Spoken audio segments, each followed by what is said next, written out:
out at the airport. And Rachel Barth, how are you doing? I am much better now. The now that it's all behind you. Now it's out. You know, so you've huge been, sign of relief. Yeah. So you've been working on this for 2-3 weeks. Yeah. What was it? Add some numbers onto that. It's been a long time. It's been a long time. It has been a good solid year that we've been working on it, which is actually crazy. It sounds kind of short. It takes 2 to 3 years to really kind of court and work with an airline to get to the point of completion, especially even domestic flights. And so the fact that we are able to kind of get this in the time frame that we have has been really impressive. Well, if I ever have a secret, I want nobody to know. I'm telling Rachel. She's very good. I know. I'm keeping a secret, right? I know. I've known Rachel for like a year and a half. I won't make her sign an NDA. No need, because she's got it. She's got it on lockdown. So, and it's been a great announcement too. We've been talking off air a few things about airlines too, which is kind of interesting. Like, how do they make money? One of the things was pay to play, which, you know, that can mean a whole bunch of different things. Sure. What does it mean, generally speaking, in the airline industry? What is pay to play? It's definitely become more common, especially for airports our size. For people that don't understand, a minimum revenue guarantee is a way to help offset costs for an airline coming into your community. And so it does cost quite a bit of money. We were talking to Breeze Airlines, and I just asked, I was like, what does it cost for you to enter into a new community? They're the fastest growing airline in the United States. And they said between $3 and $4 million. Yeah. That's right? huge. That's huge, right? I mean, you're investment. reallocating assets, and you're bringing in pilots and staffing and the systems, and so that's a lot of money. And so a lot of airlines are looking to help offset some of that cost. So now it is very, very common to even get a meeting with these airlines. You have to have some sort of subsidy to really help kind of offset those costs. And so they're not expecting you to cover all that cost, but they're expecting kind of the community to put some stake into it. Like, hey, if we're going to bring our toys to your playground, we want to make sure that you're also there to help with it. And so, we kind of compared it to like NIL, right? You want the best quarterback, you want some good wide receivers, you might have to pay for it. And that's very similar to what it is in this day and age. And it's not just low cost carriers like Breeze doing this. The big guys, I mean, United, Delta, American, they also are looking for those subsidies as well. So it is very common, not just with low cost carriers. That's just kind of how it is if you want to bring new service to your community. And then we were talking off air, like if you wanted to have, 10, 15, 20 years ago, I don't know when it changed, but if you wanted to have a meeting, you just called the airline up and you went to headquarters and you had a meeting. And you're telling us now it's kind of to explain that process, because that was very surprising. Yeah. Well, I mean, 20 years ago, I would have been like high school. So I don't know what it was like back then, Gary, but let's see. Way back when it was me, Gary, and Wilbur, and Orville. And... just had to like slide that in there. Oh, I'm just kidding. I love it. That's okay. So yeah, I guess back in the day, it definitely was headquarter meetings. And so you would be invited to maybe fly to Atlanta and meet with Delta, or fly to Chicago and meet with United. But that is definitely not the case anymore. You go to air service development conferences and you actually put in a request like, hey, here's the 10 airlines I want to meet with. And then they have to accept your request. And that's who you get to meet with while you're there. And you have a very specific like 20-minute time slot. So you sit down almost like speed dating, and you sit across from these airlines. And sometimes it could be a senior executive, or it could be like a junior analyst. You don't know who you're meeting with. So that could also change the name of the game, right? Like, are you somebody that actually can make decisions, or are you just going to like take what I'm telling you and then you have to go run it up the tree, right? You just don't know. But you get 20 minutes. And so when I'm going to these meetings, I'm pitching Lincoln and pitching why they should bring service to our community. And we've been really strategic with that, because you just want to put 10 airlines out there and just like, I think somebody's like, just throw a dart at a board and be like, hey, I want to meet with you. Like, no, there's a strategy behind it. Like, we have data analysts, we have a consultant that says, here is what we think would work best in Lincoln, right? You have a solid airline in United. They have 9 flights a day, hopefully adding 10 here soon. You fly to 2 major hubs. So you really capture a good chunk of the business market in your community. Now, could we use another large carrier? Absolutely. And that is for sure one of our strategies, is to go after another large carrier to help, get us to some different hubs. But they also said Lincoln could really use a low cost carrier. And so if you think about the Allegiant model, you think about maybe Spirit Airlines, Southwest maybe back in the day, but Breeze is kind of one of those low cost carriers, and they're the fastest growing carrier in the country. Yeah, and they're so, up and coming for sure. I mean, yeah. And they're not a stranger to Lincoln. People have asked me like, who is Breeze? And I'm like, well, they're the fastest low cost carrier in the country. They're in 78 different airports. They're growing like crazy, and we're their first Nebraska airport. They're super excited about Lincoln. We kind of joke we flew them in undercover, and they did a site tour with us and got to meet some of our executive team and some of the other people that are important to us in the community.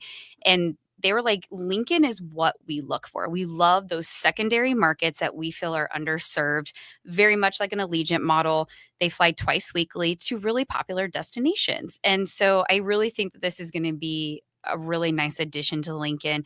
Something that I love to see is families flying out of our airport, college students flying out of our airport. And I love seeing people outside of our community coming in, because you all know what that means in the world of economic development. That's people filling up their gas tanks, shopping, going out to dinner, staying in our hotels. That is the beauty of low-cost carriers and fun destinations, is people will travel for the lower price ticket, which really helps the whole community. So one thing you mentioned there, economic development, right? So do you get some economic development dollars from the city? We do not. No. Yeah. See, that to me, I think would just make so much sense, because you're bringing people into the community, helps the community so much. Anyway, that's probably for another show. It could be an entire show, or at least another segment. Right. Yeah. Well, I don't think people have a real understanding of how much impact an airport can have on a community, because I remember when you guys first raised your tax levy, and everybody was losing their mind, and it's like, this is good for you, right? This helps you. I get it. Our taxes are nuts. Go complain about some of the other places that money is getting spent. This is infrastructure. I mean, the airport really is infrastructure. This isn't a I don't know what's the word I'm looking for, like a luxury type investment. This is an investment in infrastructure, and it's important and crucial. And we're not completely through our economic impact study, but we are doing one right now with the University of Nebraska, and they did provide me some early numbers, and what the Lincoln Airport brings to the community is over $1 billion in economic impact. See, that's not thought about or talked about. So I love that you're doing that study. We're going to have to go to a break, but when will that be out, do you think? Yeah, it should be here in the next, we're almost done with this. I would say in the next month. Okay. That's going to be amazing. Yeah, that will be real interesting. We might have to have you back to talk about that because I think it is so important. You're listening to the 402 Business Insider. Travis Filing, Gary Tharnish. We're talking with Rachel Barth from the Lincoln Airport, and we will be back right after this. 402 Business Insider on 1499.3 KLIN. And we're back on the 402 Business Insider. This segment sponsored by Red Rhino Roofing, Wyuka Cemetery, and brand new sponsor, Mendoza Family Insurance. Love those guys. Welcome to the show. We appreciate it. Travis Filing at Gary Tharnish. We're talking with Rachel Barth from the Lincoln Airport. One thing that I wanted to talk about a little bit is federal funding. Sure. So a lot of people know, like, we got some federal funding to repave the runway, but there's also pools of federal funding that help airports. Yes. So let's talk a little bit about both of those, actually. Sure. So there are kind of two types of federal funding when it comes to helping airports get air service. So there is a grant called the SCASD grant, which is only for small airports, similar to Lincoln. So here in the next couple weeks, I will apply for a small airport grant. And if I do get awarded it, like the airport gets awarded it, we have to come up with a community match. So if they're awarding us $1 million, I have to come up with a community match. And then I will also need to have an airline write a letter of recommendation saying, hey, if you get this grant, we would be looking at bringing service to Lincoln. So that's one type of service or funding. The other one, which we were just talking about off air, is called Essential Air Service funding. And that is really for those small airports. Think about your Scotts Bluff. You have Kearney, Grand Island. So the state of Nebraska, we have 9 airports, 7 of which are Essential Air Service airports. And they receive quite a bit of money from the federal government to subsidize their air service. The total pool of money in the entire country is right around $550 million. And then airports get service through that money to provide them service to a destination. Now, in the back in the day, it would be to like a nearest hub, like think about a Denver or Chicago. But now you are seeing those airports getting EAS money to fly to Vegas and other places like that. So it's pretty interesting. So essentially, the federal government is giving these essential quote airports money to buy service from their city to one other city. They're basically buying a route within airlines, right? Yes. Which is something Lincoln does not participate in. So we're really at a loss for that. I mean, right. We cannot. We are not part of the EAS program. There are certain rules in place. We're too close to another large airport like Omaha. So there is like a mile requirement. And if you really think about it, EAS was created before really the highway system was put into place. I mean, this is 60, 70 years ago. And so really before that all came into place, it did get small communities to their nearest airports, like a Denver or Chicago or a big hub, but it's evolved and changed so much. And now you are seeing communities getting service to like a Vegas or, maybe even like an Orlando or something like that through EAS. So yes, the federal government will then subsidize those flights.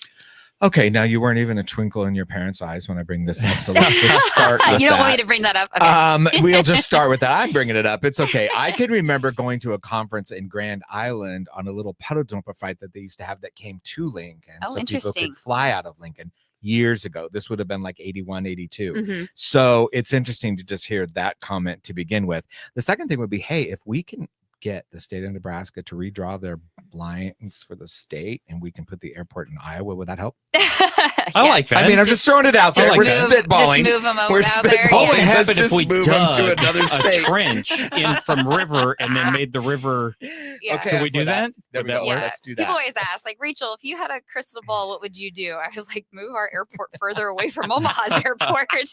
That's so funny. And as luck Fortunately, would, I'm not a magician. I cannot do that. I try. we're That's probably great. like a quarter of a mile too close. Usually, that's my luck. Yeah. It's Yeah, like, mine too. oh, it had to be 70.1 miles, and we're Right. 70. Well, you or know, the something book I like want to write it for myself is called The 1% Guy. It's like, oh, that would, it'd be so, I'm like, that's going to happen to me. It will happen to me. I'm sure it is. So there you go. Yeah, that would be our luck on the airport thing too. So Omaha gets those funds. So Omaha, nope, Omaha does not. So Omaha and Lincoln were the two airports in the state of Nebraska. We do not get federal funding unless we were to apply for the small service grant, which I will apply for. But again, even if I'm given that grant, I have to come up with a community match. EAS is only for kind of the rest of the airport. So again, they have to be, I think, 90 miles from a larger airport. And I think there's some other criteria. But if you think about like a Grand Island, a Kearney, a Scottsbluff, that is how they have service. So when people are like, how does Grand Island have a flight to Dallas daily? It's subsidized by the federal government. The Lincoln Airport, we are not in that program. So we are not eligible. And it's a good size subsidy. Yes, I think it's around $5 million. Yeah. And then the subsidy from Kearney, they have a SkyWest route right now. So SkyWest is a regional carrier. They fly on behalf of all the big airlines. They're great. They're growing. Sure. They have a base maintenance base in Lincoln. They're a great company. They fly that route quite a bit out of Kearney to Denver, and I want to say their program is closer to $7 million. Jeez, that's just, wow. That's a lot. It's unbelievable. I mean, good for them because they're kind of way out there and they I need get it. help. Yeah. But we're But you're focused looking on our at 2 place. flights a day to Denver, $7 million a year. So Wow. when you start looking at that, you can start seeing why it is and why it is so expensive to get air service. And so when people ask me about minimum revenue guarantees and how we come up with those figures, you hear usually about $1 million a route is what it's going to take. EAS is definitely an outlier because a lot of those routes are not going to be full. So those airlines are trying to account for that. But also the federal government's paying for it. The federal government's not paying for our flights. And so we're having to figure out creative ways to get airlines to come to Lincoln. And this is one of the ways to do that. One thing I heard at the press release conference that I love it was like an all-day conference. All-day They conference. had cookies. We did have cookies and popcorn. I have one at home. I have a popcorn too. Just full disclosure. You've got these smaller airports that are getting the money for that, right? Mm-hmm. So we can't get that. Correct. But one thing you've been talking about a little bit, I've heard the word come up a couple times, is community involvement. Yes. And that's where, people got like up in arms about Redway, right? Mm-hmm. But at the conference, I loved how they said, hey, the amount of data that, what was the consulting company had? CMT. Yeah. CMT. I want to always say CRM if I use that at work, but CMT Yes. said how much beneficial data they got from that, which I Mhm. bet they did. We I did, mean, that yes. would be incredible. And Mhm. like, you know, knowledge is power. So it's Mhm. great to have that. Yep. So you had studies then and realized Orlando is great. The other thing I heard them say, or maybe they didn't, maybe y'all didn't say it on microphone, but while I was down there and talking, is that potentially Breeze can, depending on how this goes, they can bring in other cities down the road, correct? Is that Yes. something they see as a vision that they'd like to partner with us? And then along with that, we need community involvement, right? Mhm. Like I was off air, we were talking before we started recording, and I was talking about the 2015 vision group that we had in Lincoln many, many years ago. That is why we have Pinnacle Bank Arena and we have the rail yard and everything that's going on down there, which, you know, has been great for the economy of Lincoln. And we maybe need that kind of for our airport. Sure. And when the study comes out soon from the university showing the impact of the airport on the economy, this will be of the whole state, or it'll be parted out for the cities as well. Yeah. So the one that we're doing right now is specifically for Lincoln. And so how much economic impact having the airport in the Lincoln community brings to our community, which we know early numbers is over $1 billion. So let's get that on Jason Ball's radar. Let's get that on the mayor's radar, on the city council. Let's find the 1, 2, or 3 people in Lincoln. Or 2015 group, I think, had 15 people actually in it. I believe that's how they got with the 2015 idea. That are big money Lincolnites who want to see the city grow. We all benefit from it. Let's get them involved somehow. Yeah. So first question, you know, how does Breeze, like, what is their kind of motto? How are they growing? How are they looking to expand? And so again, I mentioned the secondary markets, the A220s. It's a smaller aircraft. I mean, much bigger than what we see in and out of Lincoln all the time, but smaller in size to what we saw with Redway. So it's 137 seats, very comfortable. They love starting communities off with, you know, a hub like Orlando, a destination that they know they can fill year round. Doesn't matter really what time of the year it is. I was just in Florida a few weeks ago, and I have friends that want to go to Disney over Christmas, right? Like, it's just one of those destinations that you can build over time. They also are really excited about the potential of, you know, Las Vegas, Phoenix, bingo, Tampa. You look at those, and those make sense because they did have really positive numbers for Redway. So we didn't quite get to Phoenix and Tampa with Redway, but the booking curve numbers showed that those were going to be flights that were probably up there, just like Orlando was. So when you look at the flights we had and which ones actually either were profitable or were getting there as far as flights go, those were some of those top markets. And we know Vegas would be successful, and we know Phoenix would be successful because our data shows people are still flying that out of Lincoln. They're just connecting through Chicago or Denver, or they're just driving to Omaha and taking a nonstop on Allegiant or taking a nonstop on American. And so we have that data. And I will tell you, the the data analysts that work for airlines is insanity. And I'm a marketer, and so when they start talking numbers, it hurts my brain. I'm like, just show me the pretty pictures and I will tell people how to get there. But thank goodness for people like CMT who can sit there and say, here are the top 5 markets out of Lincoln. And then they can help me pitch why an airline should come here. And so Breeze sees the vision. Super common. That is how they're growing a lot of their markets. They're doing this all over the country. And like I said, they're the fastest growing airline in the country, and they are really strategic. They've only pulled out of 5 markets out of like 80 that they've entered. So they know what they're doing. They know what they're doing. That's huge. I didn't know that. That is huge. Something they're very proud of. When I met with their vice president, Eric Flesher, that was one of the things he said. We've only exited 5 markets.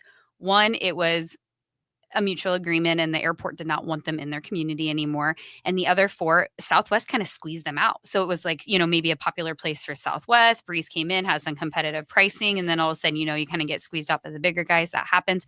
But to only have to leave 5 markets is really important to us because, as you know, we've been burned and we wanted to be really good stewards of not only the minimum revenue guarantee money, but also just good stewards of like, hey, if we are going to bring you into our community, we want you to be a partner. And we do really feel like we're going to get that with Breeze Airways. Yeah, they have skin in the game. They have to that's super important. Yep. Yeah, $4 million worth of skin in the game. Yeah, right. Yeah, I mean, absolutely. It's not cheap for them to come into this No, city. it is very expensive for them to enter into new markets. And so they want to know if they're going to come into the market that the community is also going to support that.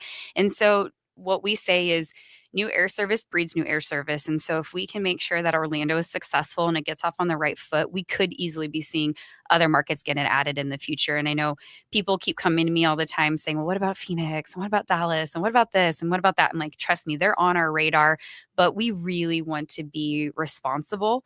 We want to be intentional with just starting with one and seeing how that goes and making sure that we don't, bite off more than we can chew. And if we can make Orlando successful, then we will see additional air service. And I know one of the things when I think about the airport is like 15 years ago, we had a flight to Kansas City, which I was on. Yeah. And then we had a flight to, was it Dallas or Houston? I can't remember. I flew that as well. And they were packed. Yep. Right. Like when I went to Kansas City, it was a job opportunity, way back when.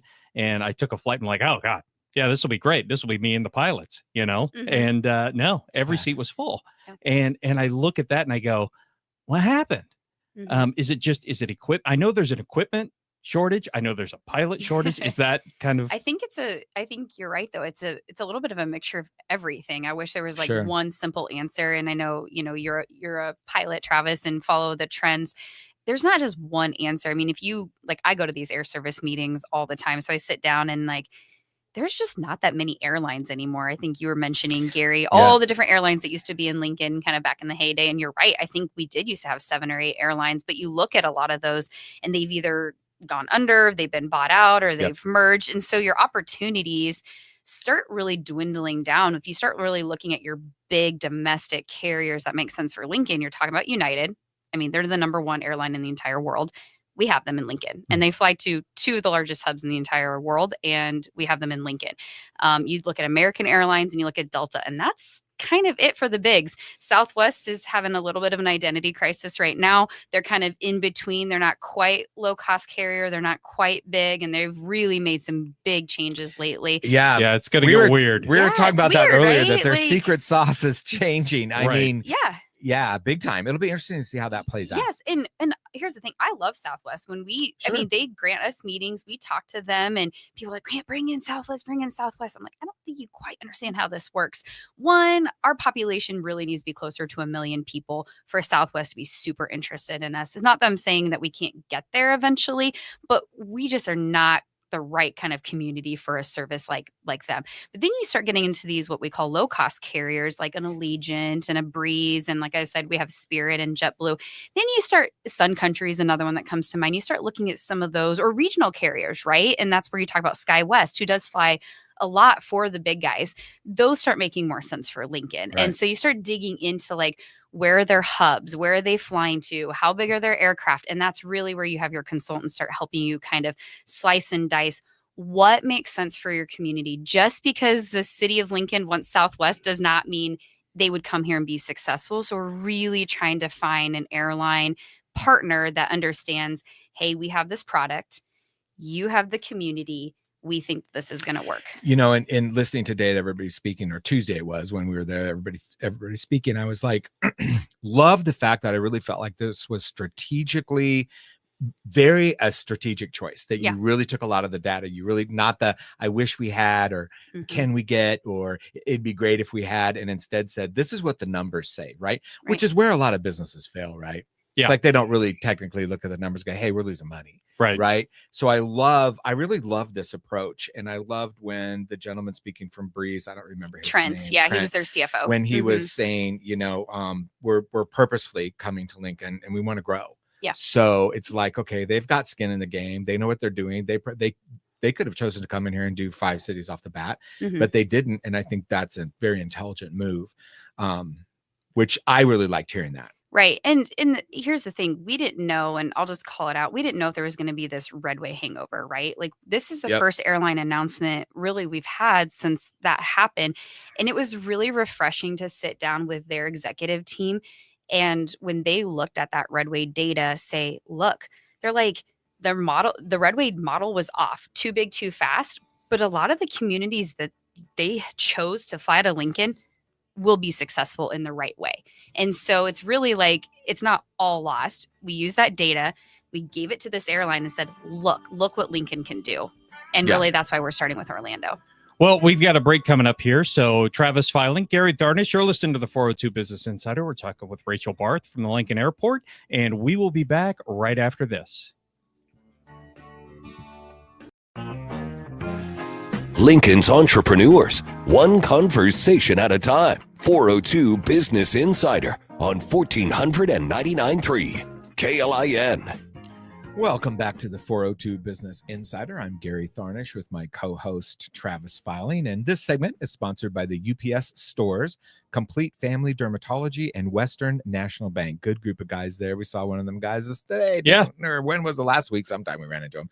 But anyway, we have a very special guest today who had a very big announcement this week, Rachel, with the airport and bringing in the Breeze airline. And we've been talking a lot about that. But in this segment, I want to touch base on something that I have not really heard talked about in Lincoln. Okay. So I'm going to start off with thinking back to the 2015 Vision Group, who really, were the ones that spearheaded, including with their personal money, the whole rail yard concept, the Pinnacle Bank Arena, all those things that have really changed in that entire area down there and brought a lot of revenue to Lincoln, period. I mean, go down there on a football Saturday. It's like, the It's amount insanity. of thousands. Yeah, it's insanity.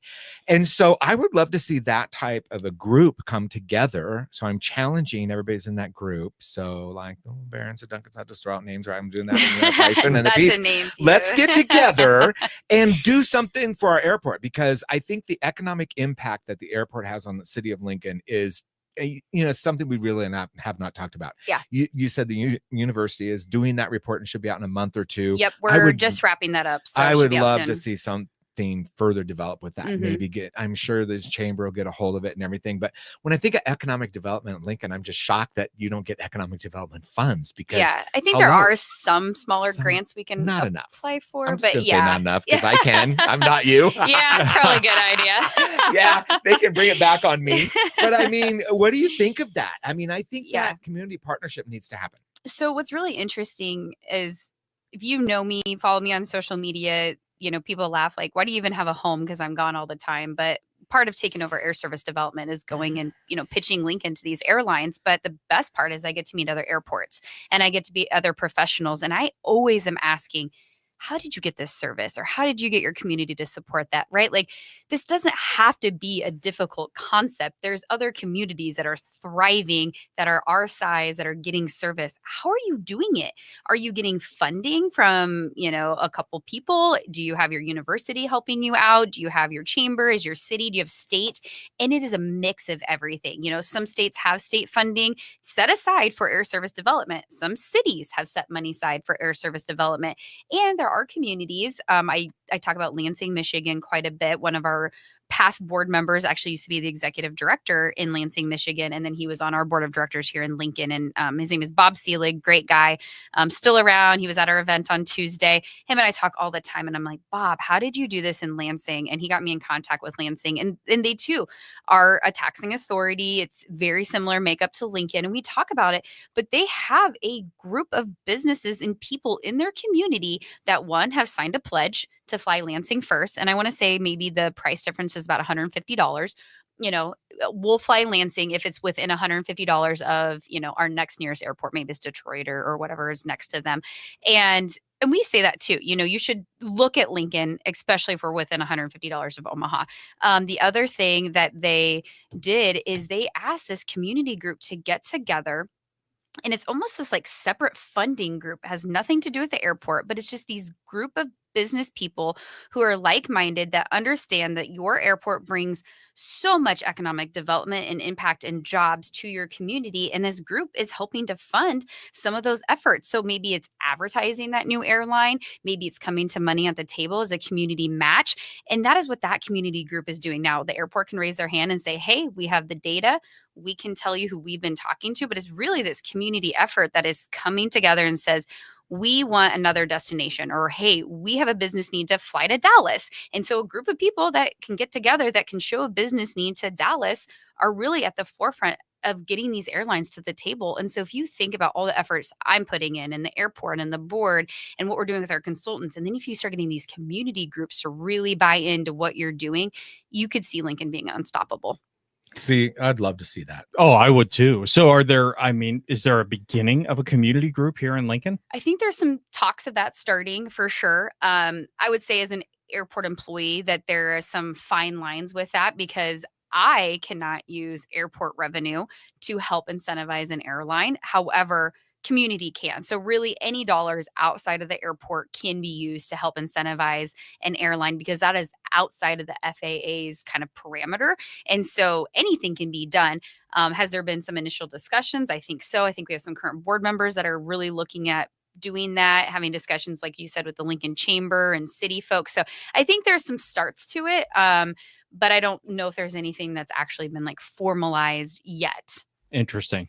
Well, and you're going to have to have somebody kind of head up the group. I can't think of any Travis Filing buddy at the moment, but who has nothing going on. Somebody, right? who doesn't do anything, Travis Filing, and see if they could start that.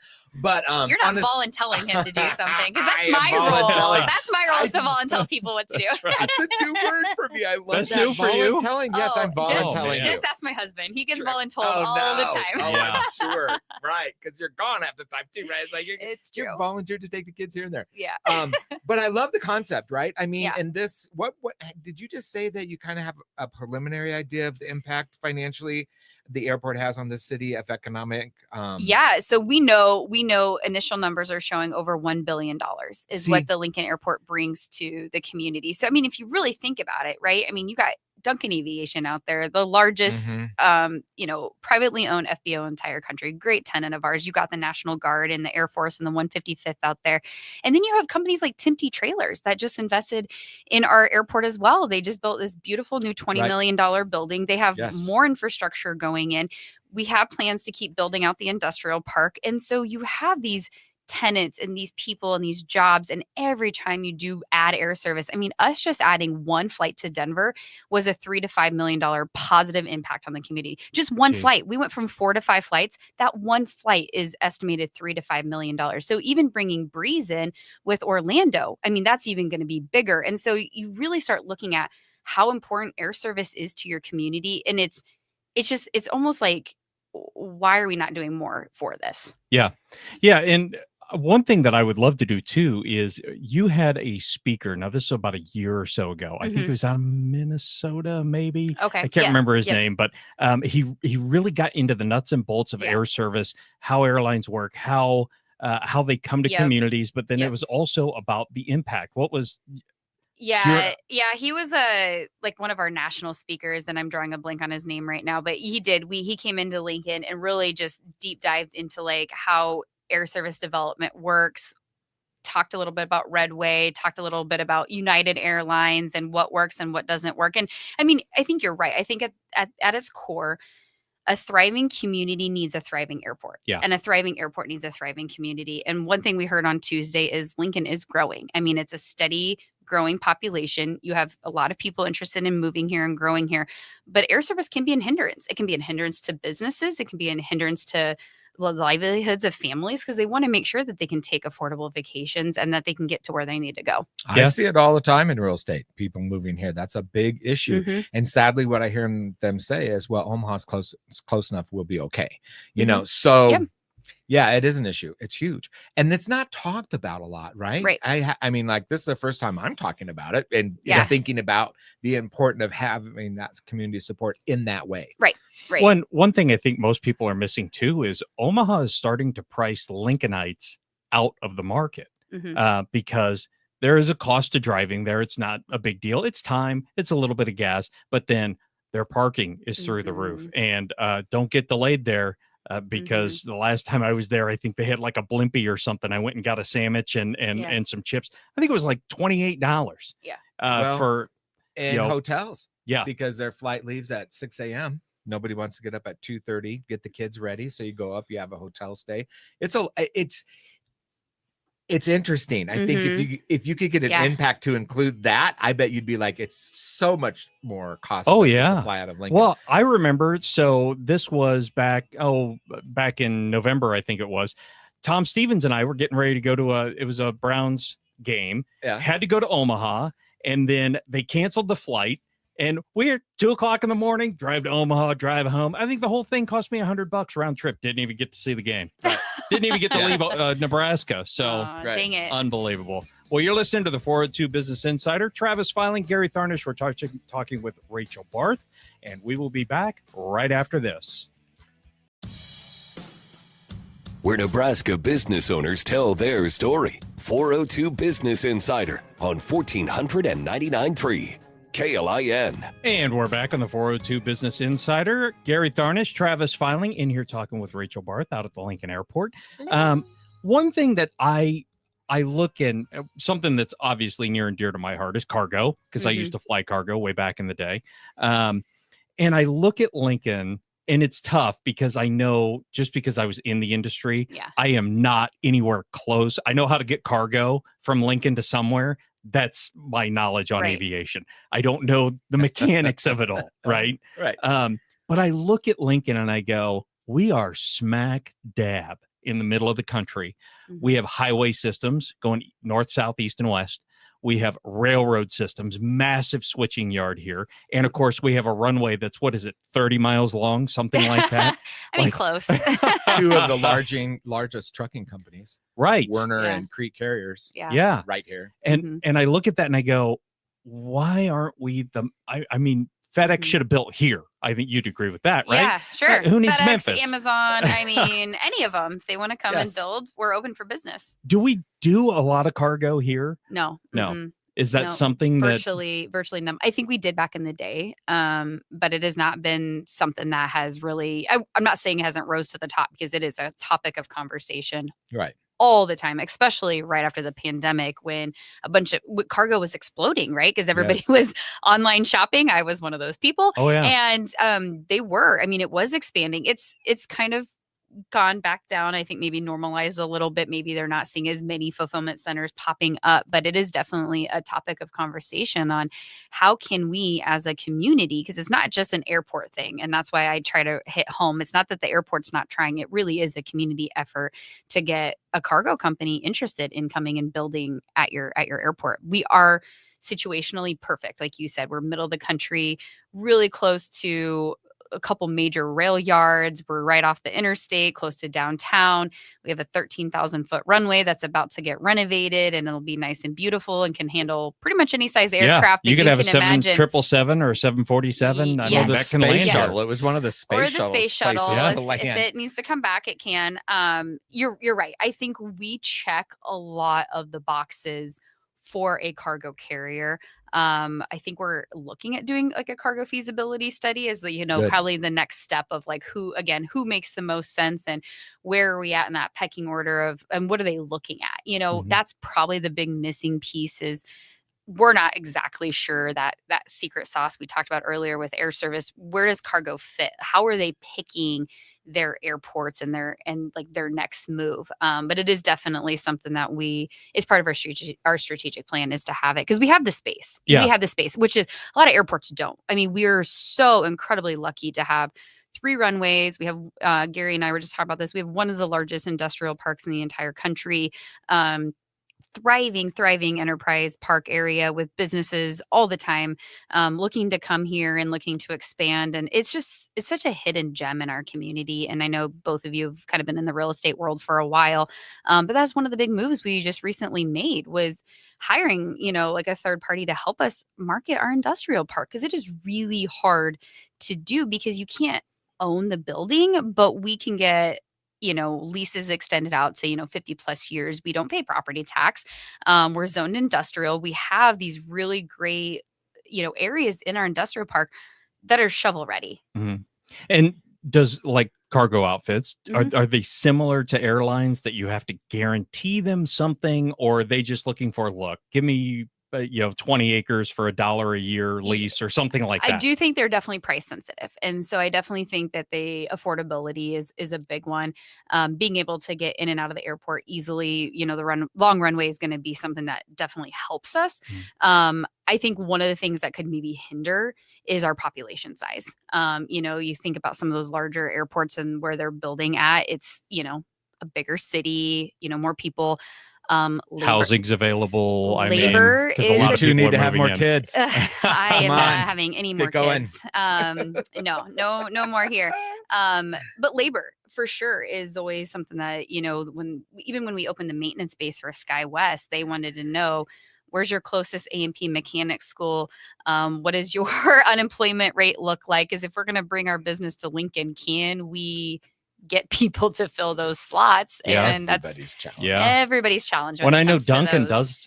does a lot of that, because when a Mhm. couple of guys I used to fly with flew for Air Wisconsin, and Air Wisconsin, Yep. they would every once in a while I'd get a phone call and they go, Mhm. "Hey, I'm going to be in town next week. We're bringing a plane in for maintenance." And Yeah. so I mean they're here, but that pipeline of workers, and hiring, for like an Amazon or a FedEx, I mean, to be able to find those workers is also going to be a challenge. And so it's definitely on the docket of something that we're very interested in. And we know that that is something even the city of Lincoln and several, other people outside of our little airport world would love to see is cargo. It's kind of the one missing piece, right? So we have general aviation.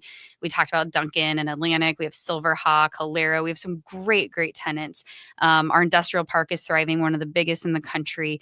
That's really where, during COVID, when flying was just not possible, we were able to sustain because we did have such great industrial park tenants that actually were growing during the pandemic. And then we have the military. And so we have a great military partners with the refueling wing. We're really strategic partners with the Air Guard and the Air Force, and we do a lot together with them. I mean, we're still a backup to Offutt Air Force Base. We have this huge runway project that's going to be taking place in November. So we kind of have, all these different pieces that a lot of airports don't have. That one missing piece is cargo. And that's the one thing that we know is still missing that would really complete us as an airport. And you don't have to move anything to accommodate if that comes, because you guys do have a lot of land. You own a lot of land around there. Yes, we do. And it's definitely something as part of our strategic plan. And if you were at the event on Tuesday, which I know both of you were, a couple of the board members talked about our strategic plan. The top two goals is air service. And luckily we just knocked one out of the park. And so now we're still working on that airport, air service 2.0. So it's getting another carrier in here really, which is kind of what we kind of need. And then the next couple of goals are all around building up our industrial park and building up our general aviation. And that might be developing more hangars. That might be looking at cargo, looking at how we can really invest in that infrastructure to get more like Timty trailers out there, because they just moved in and built a beautiful $20 million building, bringing tons of more jobs into Lincoln. We would love to see more of that happening. Oh, absolutely. And I know one thing I heard people complain about a lot was when we started planning, I'm part of this. I guess I am part of you this. are absolutely part of this. 2035 vision group for the That's airport. right. So you are. I got voluntold 2 breaks ago, and I'm taking ownership of this. Yes, I'll be talking to Chat GPT all night. We'll get you busy tomorrow morning. Okay. I love it. But I heard a lot of people say, why do we need more hangars? Well, wait a minute. Hangars, number one, it's people who are they're bringing their planes in. Those are the people that you want. It's rental, it's revenue. Why don't we want more hangars? I think people get really blindsided by, they just think that this is all freebies, like we're handing out free hangars. And no, this is revenue. It's not the case. But a lot of it is that the airport hasn't been talked about in this way, right? So you don't know what you don't know. So then all of a sudden you're like, oh my gosh, we spent this much money on that or whatever, without the background knowledge of what it takes for that to happen. I think that impact study is something that just needs to be marketed well, because when people realize, wow, that's huge, right? Yeah. I think we've been able to, quote unquote, fly under the radar for a while. And maybe I'm the one to blame for this, coming on 5 years ago. You're the opposite. I think you're the opposite, as a matter of fact. If people are talking about you, it's may not always be great, but at least they're talking about you, right? But it's true. We haven't had anybody on staff before I was hired that really did push that narrative. I mean, people just kind of did their jobs because they're running an airport. They didn't have a director of communications. Marketing wasn't really a top priority until, David Herring, our current director, was like, look, I need help with this. And luckily the board agreed. And so bringing me on doing even the airport movies and doing all the things that we're trying is just to get people to talk about us, because then we can get groups to hopefully help us out with what our strategic goals are. Yeah. So when we got one more break coming up here. So Travis Filing, Gary Tharnish, we're talking with Rachel Barth of the airport. When we come back, I want to talk just a little bit more about that and maybe what we can do to help educate our listeners and our city on how important the airport is to grow. You're listening to the 402 Business Insider, and we will be back right after this. Stories of local success. 402 Business Insider on 1499.3 KLIN. And you're in for the last segment of the 402 Business Insider. This segment sponsored by James Arthur Vineyards, Sartor Hamann Jewelers. I forgot the last two in the last segment, which was the Lincoln Airport. Sorry about that. My gosh. Wait, we're sponsoring our own podcast? That feels a little self-serving. Oh my God, whatever. I love it. We'll support you guys. The Lincoln Chamber sponsor us too. So yeah. So we're talking with Rachel Barth from the Lincoln Airport, Travis Filing, Gary Tharnish. So one thing that we kind of teased it going out of the last segment is, how do we get how important the airport is to a community? Yeah. What can we do to try and help educate people? Right. Because I really think people don't have an understanding of what an airport brings. It's more than air service. 100%. I get it. We all want to go. We all want Southwest Airlines to come to town and make this their international hub. Right. Yes. We all want it. Pipe dreams. Yeah. Yeah. But it's more than just air service. It's more than cargo.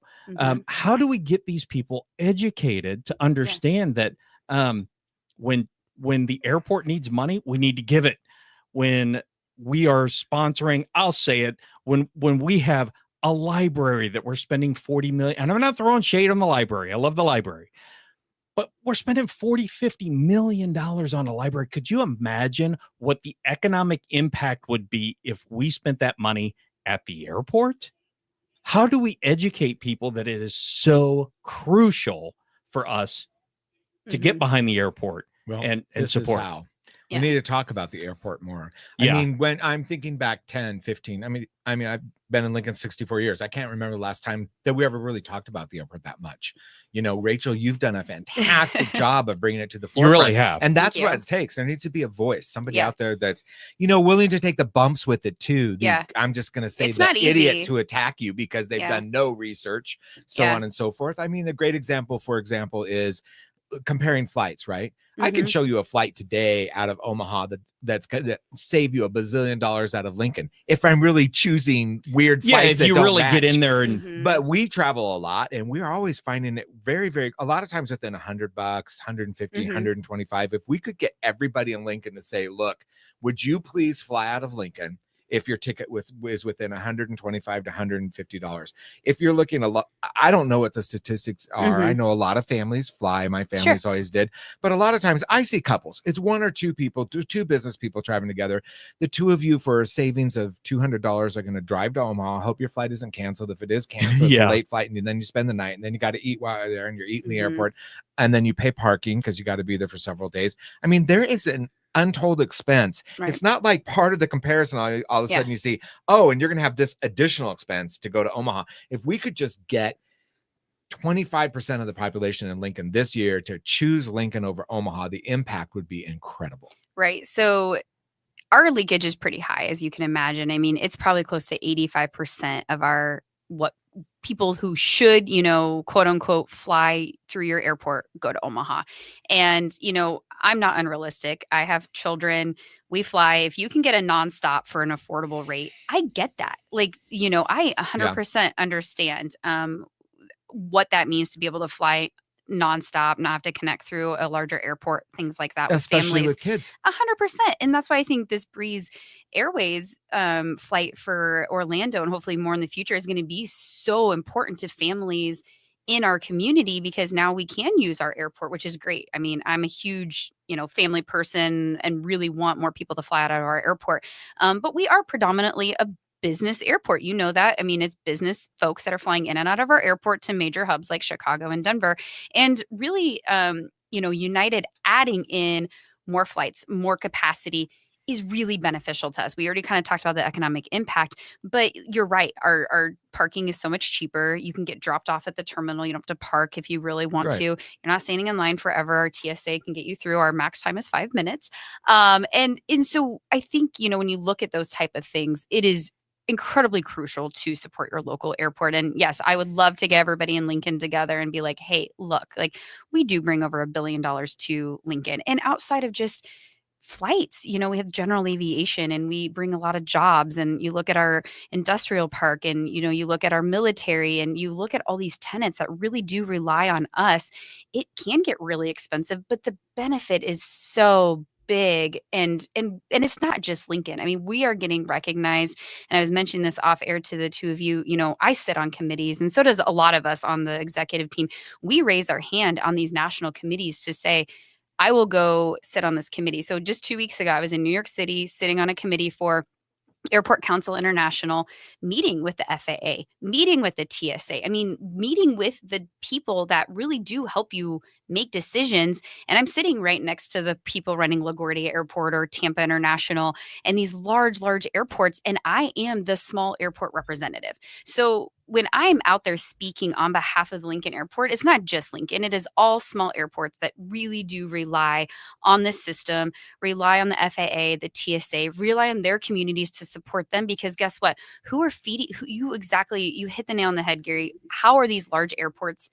Like, who's feeding them? We are. We are. The small airports. We're feeding them. We're the ones giving 5 flights a day to Denver and 4 to Chicago and hopefully more. And we're the ones feeding Orlando and feeding. So, I mean, they should care about how we are doing because we're the ones feeding them. And, whether you're pro airport or not pro airport is really hard to argue the numbers. And when we thrive, everybody thrives. And, I get on my soapbox about this and get emotional because I grew up in Lincoln. I was a graduate of the University of Nebraska. I've decided to stay around the community. I live in Lancaster County. And so I've decided to raise my kids here because I see that it's important to invest in our community. And I just really do hope that 1, people get behind the new service. 2, if you can't afford to fly, if you're somebody that's just like, I can't fly, I can't afford a flight, check out the new airline because this might be an affordable way to do that family trip. But that's also why we do so many community things. That's why we do the outdoor movies once a month because it costs you nothing. I do them for free. I find amazing sponsors. I do it for low cost, and I bring over 1,000 people together once a month to watch an outdoor movie. And people are like, how does that relate to the airport? I'm like, because those 5 and 6-year-olds and 7-year-olds get to hang out with their grandparents. They get to come with their football teams. They get to see an airport, even if they never get to fly out of it. So when they're in their 20s and 30s and making decisions, they'll remember connecting to the Lincoln Airport when they were little. And that is so incredibly crucial for our success in years to come. I'm not just thinking about the near term. We're thinking about the future. It's forward thinking. And something a lot of people don't really think is you're not just flying local, but it's also the velocity of money. When you spend money here, it stays here. When you spend money in Omaha, and don't get me wrong, I flow out of Omaha once in a while. Yeah. But if you spend your money here, it stays here. Right. It supports local jobs. It supports local restaurants. It continuously supports people in Lincoln, in Lancaster County. Yeah. And when we have people who are out there, one thing that you said, it just boggles my mind. People who are pro airport and people who are not pro airport. Who the heck could possibly not be pro airport? This is our city. This is our county. This is our airport. Yeah. So when you see people who are out there and they're making posts on social media and they're trying to make the airport look bad, it's insane to me. Yeah. Absolutely insane. Well, to me. especially when it's like a political figure, right? When it's an elected official going airport. Yeah. I mean, come on. You're somebody who is here in town representing us, or supposed to be representing us, and not. To me, this is just nails on a chalkboard to me, because we have to support us, our local businesses, and a lot of, how many businesses are out there at the airport? My gosh. So we have over 300 lease agreements. And so that is anybody from, somebody that rents a hangar, maybe they have like a little turboprop or something like that, a little Cessna. I mean, up to like Duncan Aviation, right? I mean, 300 lease agreements. That's blowing my mind. It's insanity. And I think podcasts like this and getting the word out there. And it's hard. I mean, our business is so robust. And unless you sit down and actually talk to like our CFO about the numbers, we are a little mini city at the airport. We have our own police, our own comm center, our own water, our own sewer. We use the National Guard for fire, but we maintain our own roads, our own infrastructure. Like we are our own little city out there, and it is expensive to run. But the impact of investing in it is really going to make Lincoln successful. Yeah. Very good. Well, thank you so much for coming in and talking with us. It was so fun. Yeah, so fun. Anytime you guys want to talk about airports, I'm here. I'm here for it. We do it every week, actually. We will be. I want to bring you back, especially when this impact study comes absolutely. out, because I would love to just sit and talk about that. That's a definite, I think. Yeah, perfect. Sure. Has to be. And by then you'll have the group going. Yes, that's right. Which is great. Yes. That's right. I will. Yeah, I'm excited for that. And you and I, we're kind of lucky. This is the first time. Usually I see Robin in the window and it's like, oh, all right, I better start getting my stuff together and go. We actually get to hang out a little bit. We get to be on Grow Lincoln. So stay tuned for Grow Lincoln. Well, stay tuned for Travis and Gary, who are going to be on Grow Lincoln. I love that show. I get to listen to it on the way home, but I don't this time because we're going to be on it. Yeah, I was a sponsor of it forever when I had my business. Yeah. Great show. And I think you were in just a couple weeks ago.